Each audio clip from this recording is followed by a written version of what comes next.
talk. Let's talk.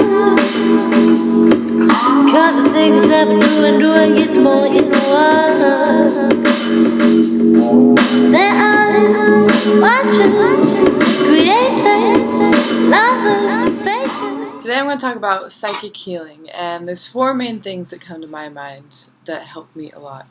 Now, before I go into that, psychic healing used to be known as art, essentially. People of shaman communities or ancient communities like ancient Egypt would use art as a means of getting out what their dreams were trying to tell them, or what their subconscious knew, what their higher self knew that they could not get other than learning to express it in creativity. And all these things, these 4 tips for psychic healing, all connect you deeper to your higher self.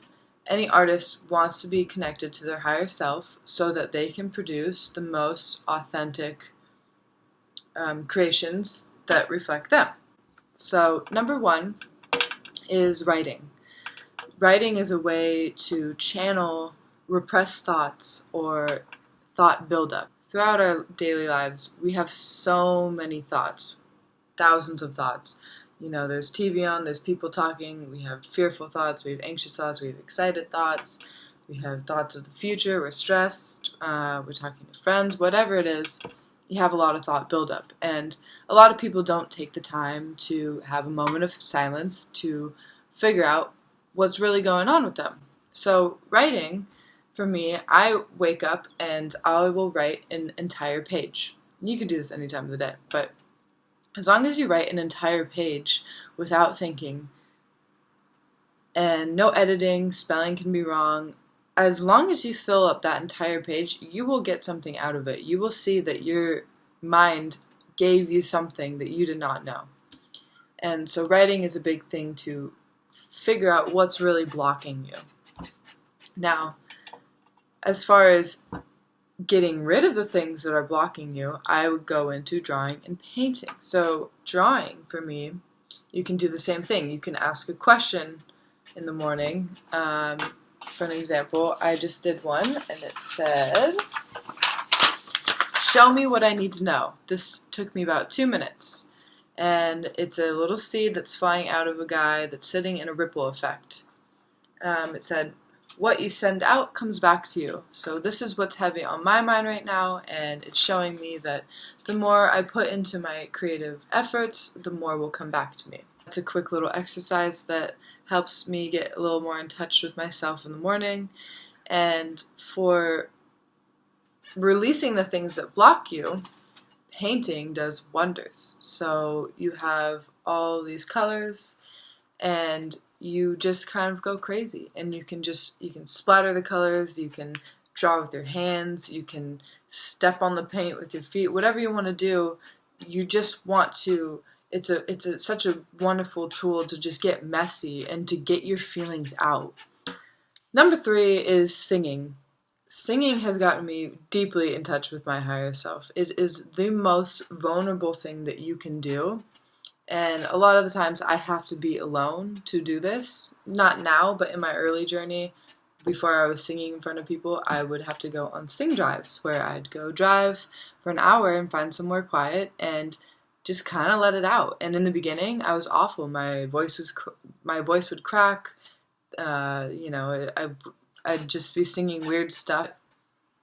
The more that I sat with myself and accepted that I wasn't going to be a great singer, but I just felt like I wanted to let that out, the deeper I realized so much about myself, because the words that come out when you're in that freestyle mode is just so pure, and you don't realize how much you haven't been loving yourself until you really allow yourself that freedom to just express. Number 4 is dancing. So I know that a lot of people get really nervous about dancing. If you're alone in a room and you can learn to just put a song on and just dance and just let it go and look like an idiot, it's this exercise that creates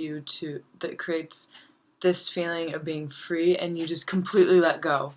And the more that you let go, the more any of these other exercises will help you to reach your highest self. So again, writing, singing, drawing, and dancing. I almost said dreaming, so let's just go into that. The fifth one is dreaming.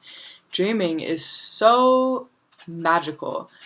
Your dreams tell you everything that you need to know about your life. Your subconscious mind, they haven't proven this, but it is about like 90% of your brain, and that's what we're not using on a daily basis. So when you're dreaming, the things that come out in your dreams really can tell you what is blocking you, and all of these things are interconnected. So by using writing, singing, drawing, and dancing, those all can connect you deeper to the things that your dream was trying to tell you.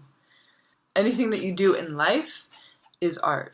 The way you talk, the way you move, the way you go about your day, everything you're creating. So choose wisely the way that you're being, and be very aware of the words that you're using and the faces that you're making and the energy that you're putting out there, because ripple effects, what you put out will come back to you.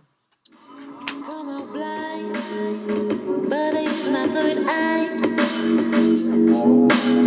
It's pretty clear, everything that we've been told is a lie. They tell you not to dream, and that